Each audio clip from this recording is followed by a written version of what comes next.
Shalom, Jemaat GKK di Bandung Pusat. Saya Maria. Hari ini kita akan mendengarkan salah satu kesaksian dari salah satu jemaat gereja kita. Mungkin bisa perkenalkan diri dulu kok. Shalom, saya Wendra, pelayanan keluarga di Bandung Barat. Oke, ada yang mau dibagikan mungkin kok di saat ini ya kesaksiannya. Bisa dibagikan kok? Ya, saya mau bagi sedikit berkat yang luar biasa bagi keluarga kami ya. Jadi setelah kami punya satu anak tahun 2006, kami memutuskan pada tahun 2013 untuk pengen punya anak satu lagi. Tapi ternyata setelah 1 tahun sampai 2014 belum ada tanda-tanda sama sekali. Jadi akhirnya kami pada tahun 2013 itu memutuskan untuk yuk kita konsultasi ke salah satu dokter di salah satu rumah sakit. Akhirnya setelah kami datang ke dokter itu, dokter menganjurkan supaya kita dicek lab terlebih dahulu supaya diketahui ada kendala apa nih. Jadi setelah kami cek ke laboratorium, kami bawa hasilnya kembali ke dokter tersebut. Dokter tersebut lihat hasilnya dan ternyata istri saya tuh ada obstruksi, ada perlengketan di tuba falopinya. Jadi dokter tersebut bilang, ini kalau mau punya anak ada 2 cara.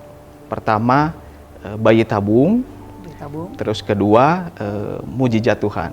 Mujizat Tuhan. Oke. Jadi akhirnya ya sudah, berarti kan dokter bilang ini mustahil nih. Akhirnya kami memutuskan untuk kita ambil second opinion. Jadi kita ke dokter kedua. Setelah lihat hasilnya dari lab pun akhirnya dokter menyatakan bahwa ini juga sama nih. Jadi dokter bilang tuh nggak jauh berbeda dari dokter yang pertama. Jadi akhirnya ini tetap bilang bahwa ini mustahil.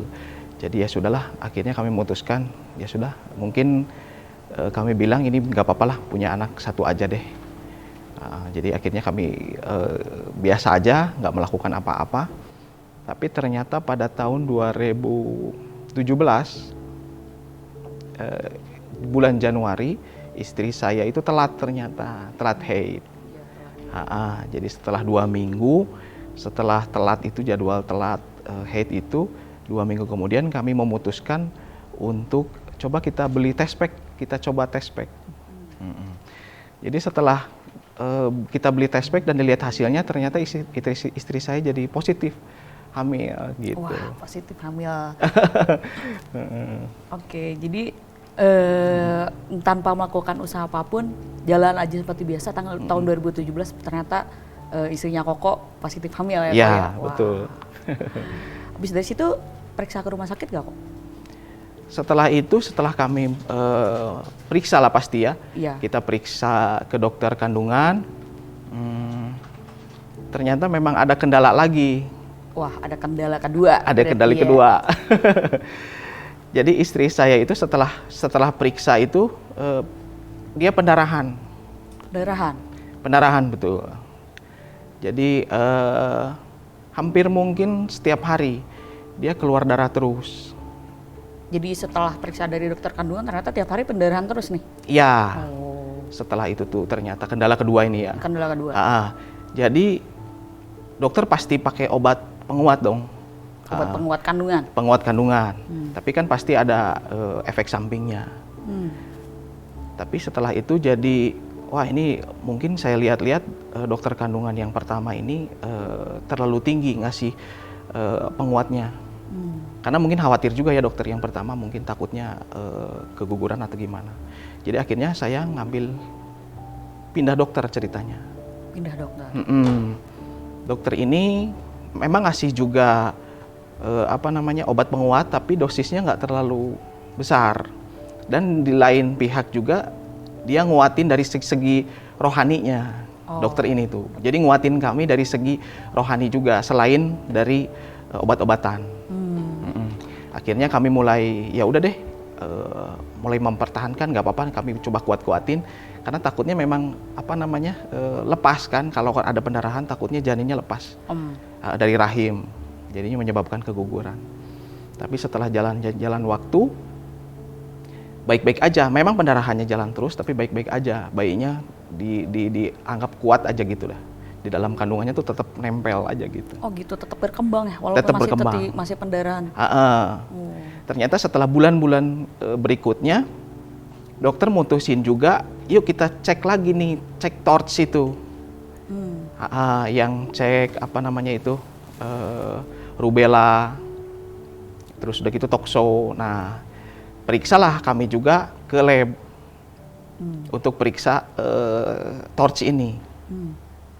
Lalu setelah hasilnya keluar, ternyata ada masalah lagi ketiga. Iya. Jadi kendala satu waktu awal mau rencana ternyata nggak bisa. Kendala kedua berarti pendarahan. Iya. Kendala ketiga? Kendala ketiga, hasil lab menyatakan bahwa istri saya ini positif rubella. Dari hasil labnya. Dari hasil labnya ya? Ya. Jadi setelah saya ngambil hasil, setelah baca rubella, saya sebenarnya kurang ngerti juga kenapa ini rubellanya positif. Akhirnya saya googling sedikit, ternyata ngeri juga hasilnya. Jadi bayi yang kalau mamahnya kena rubella itu bayinya akan salah satunya buta, kalau enggak tuli, kalau enggak jantung bocor, pokoknya ngeri-ngeri juga. Bibir sumbing salah satunya. Tapi, waduh ini gimana ya, waktu hasil belum periksa lagi ke dokter. Jadi setelah lihat hasil, ngeri juga maksudnya, wah hasilnya. Jadi kami berpikir, wah ini nanti bakal bayinya gimana nih anak kami nih, apa cacat atau gimana? Apakah harus dibuang atau gimana? Karena kan kalau terlalu berat juga, maksudnya apa namanya, persentase hidupnya juga kan kecil. Daripada bayinya ini tersiksa juga, akhirnya gimana nih gitu. Jadi akhirnya setelah itu kami biarinlah konsultasi lagi ke dokter. Dokter di situ nguatin lagi. Jadi balik lagi dari segi rohaninya juga, tetap nguatin juga dari segi rohaninya.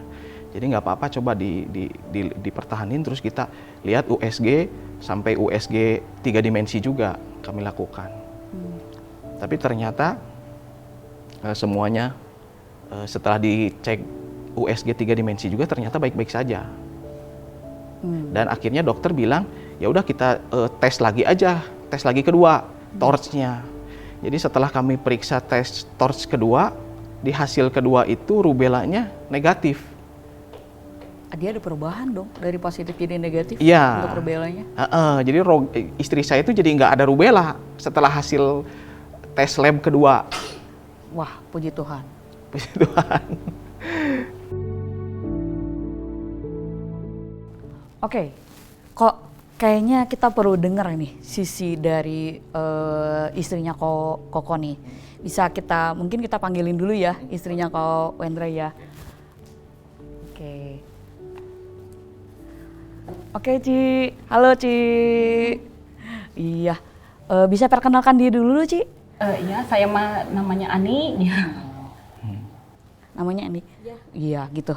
Ci, tadi dengar kesaksian dari Ko Wendra nih. Katanya waktu tahun 2013 berencana mau punya anak kedua ya Ci ya. Iya. Terus ternyata berusaha ke dokter kandungan, sampai ganti dokter kandungan ternyata harusnya mustahil ya. Ternyata tahun 2017 itu di pertengahan positif hamil gitu. Positif hamil terus ternyata ada kendalanya, ada juga setiap hari ada pendarahan ya Ci ya. Gerak sedikit ya keluar darah. Gerak sedikit keluar darah sih. Iya. Oh gitu. Dan bukan darah yang ngerembes sih. Darahnya lumayan cukup banyak juga. Sekali keluar. Jadi harus benar-benar bed rest. Benar-benar gerak. Nggak boleh gerak. Sekali, ya. Oh gitu. Berarti lumayan ya Ci ya, nggak boleh gerak, harus bed rest gitu ya. Terus ternyata cuma ke kamar mandi aja. Cuma ke kamar mandi aja. Iya. Oh gitu. Terus tadi juga Ko Wendra bilang bahwa sempat cek lab ya 2 kali ya Ci ya. Ternyata hasil yang pertama itu ternyata positif rubella. Iya. Tapi ternyata pas cek lagi ternyata hasilnya negatif ya Ci ya. Iya. Waktu mendengarkan dari awal tuh ya Ci, dari 2013 sampai rubellanya dinyatakan negatif, bisa dibagiin dulu nggak Ci? Perasaan Cici dari Cicinya gimana nih? Sebenarnya waktu kena vonis pernah kena rubella juga, nggak pernah kepikiran pernah kena. Cuma memang anak pertama pernah kena rubella dan dirawat sama berdua. Kemungkinan bisa imunnya saya turun atau gimana, jadi kenanya ke mamahnya. Tapi waktu kena rubella juga saya mah cuma kerasa badan cuma demam aja. Demam, sempat minum Obat anti panas juga turun panas. obat turun panas. Sama apa obat imun apa yang dikasih sama apotek ya. Oh iya, obat untuk ningkatin imun. Tapi dalam 3 hari itu sembuh sendiri, tapi kita nggak tahu kalau itu ada gejala rubella. Jadi pas perencanaan hamil ya udah jalan aja. Oh gitu ya. Berarti waktu lagi kondisi kayak gitu, Cicinya tetap pernah kepikiran gak sih, ada pemikiran nanti anak saya gimana gitu? Sempet, soalnya kan kita kan ngelihat hasil lab, jadi nyari searching gitu kan, pengen tahu apa sih rubella, akibatnya apa. Jadi kita takut juga, bukan takut tapi jadi namanya teh khawatir. Anak ini nanti kalau jadi gede jadi apa? Sedangkan rubella tuh banyak ya, kalau bisa buta atau apa kan masa depannya jadi gimana? Takut nyusahin orang juga gitu. Takut nyusahin orang ya, juga. Karena kan. Gitu. Tapi anak yang pertama tetap normal, Ci? Anak pertama mah normal, baik-baik saja. Baik-baik saja. Oke, berarti kalau kayak gitu kita juga ada perubahan waktu dari rubellanya positif jadi negatif, yang dirasain apa nih Koko sama Cici? Ya pasti pertama mah lega ya, pasti aduh puji Tuhan ternyata kan segala pikiran kita teh salah gitu. Yang pasti mah ya memang kalau misalnya awalnya kan pengen khawatir berlebihan, sebenarnya terus takut juga, ternyata semuanya sama Tuhan diangkat aja gitu. Oh gitu. Berarti plong lah gitu. Plong ya pasti ya. Selama perjalanan itu apa saja yang dilakukan? Maksudnya cerita nggak ke Bapak PA? Terus doa bersama dengan keluarga? Gimana tuh? Ada mengalami proses-proses itu nggak, Cici sama Koko? Kalau saya mah doa mah udah jangan ngomong lah ya. Doa berdua mah udah pastilah, sampai kita juga gimana ini sampai nangis-nangis juga. Udah minta pertolongan Tuhan mah. Cuman memang kalau masalah apa namanya ke teman ke gereja ya cuman ini aja ya, apa namanya via WA aja sih. Via WA. Minta dukungan doa ya. Ya. Berarti ada berkat yang luar biasa ya, Ci ya. Dari perubahan 2013 sampai 2017 jadi benar-benar perjalanan panjang banget ya, sampai benar-benar mau punya anak yang kedua ya. Berarti dari pasti luar biasa sekali lah pengalamannya itu, pasti benar-benar asli itu saya kalau misalkan jadi Cici ya, aduh saya belum tahu tuh bisa apa enggak. Ini anaknya Ci ya yang diomongin ya, ternyata sehat ya. Sehat, nggak ada kurang suatu apapun, puji Tuhan. Iya. Jadi ini usianya udah berapa, Ci? Berapa deh umurnya? 3 ya? 3 tahun sekarang. 3 tahun. Oke, berarti benar-benar ini kesaksian hidupnya Jemaat GKK Bandung Pusat bahwa inilah hasil dari 2013 perjuangan dan mengalami permasalahan dari pasti sangat berat lah pasti ya waktu memperjuangkan itu ya kok ya Ci ya. Akhirnya lahirlah sang anak yang luar biasa ini, yang sehat, yang tanpa kekurangan suatu apapun walaupun dari kekhawatiran tadi ya. Ya, betul. Setelah mendengarkan kesaksian dari Koko dan Cici tadi, mungkin ada yang bisa mau disampaikan dari Koko sama Cici buat jemaat di gereja kita? Mungkin karena tadi permasalahannya mungkin bisa jadi berbeda ya, Koko sama Cici ya, mungkin juga nggak mengalami hal yang sama. Bisa disampaikan dari Koko atau Cicinya? Kalau dari saya pribadi sih, pokoknya yang pasti puji Tuhan lah ya, yang pasti. Kalau nggak ada Tuhan mah bisa apa dah, kita makan cuman berusaha doang, berdoa doang. Jadi mungkin kalau pesan-pesan dari saya sih mengandalkan Tuhan nomor 1 ya, percaya sama Tuhan. terus banyak-banyak komunikasi, terus jangan terlalu banyak dengerin negatif-negatif dari luaran. Apalagi kadang-kadang kita kan soknya nyahoanan gitu, sok tahu, cari-cari sendiri. Tapi semuanya sebenarnya apa yang Tuhan rencanain itu beda. Jadi sebenarnya mungkin kalau bagi saya sih fokus ke Tuhan dulu ya. Tuhan maunya apa, daripada kita dengerin ke kiri ke kanan, ternyata hasilnya berbeda dengan kehendak Tuhan, kita jadi kecelek gitu, jadi malu sendiri gitu. Ternyata kita pengennya begini-begini, apalagi sampai ngambil jalan yang salah, ternyata kita malu sendiri sama Tuhan gitu. Mungkin itu pribadi kalau dari saya ya. Terus kita namain anak ini tuh Devano, karena kalau kita lihat itu, karena dia artinya itu batu karang.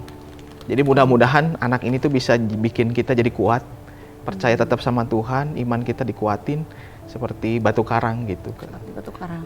Kalau dari saya pribadi itu mungkin. Dari Cicinya? Kalau saya mah mungkin ya indah pada waktunya gitu. Jadi kadang-kadang kita berdua cuma bisa ngerencanain begini, tapi kan hasilnya bukan kita yang menentukan. Banyak kan kadang-kadang manusia mah banyak pengen ini gitu. Jadi paling itu aja sih. Dari kesaksian Kowendra dan istri mungkin kita bisa mempraktekkan apa yang mereka praktekkan saat mereka menghadapi masalah. Satu, kita tetap harus mengandalkan Tuhan apapun yang terjadi di depan mata kita. Kalaupun tidak sesuai dengan harapan, kita bisa mempraktekkan bahwa kita tetap terus beriman kepada Tuhan dan hasilnya kita akan mendapatkan sesuatu yang indah pada waktunya. Sekian kesaksian kali ini, Tuhan Yesus memberkati.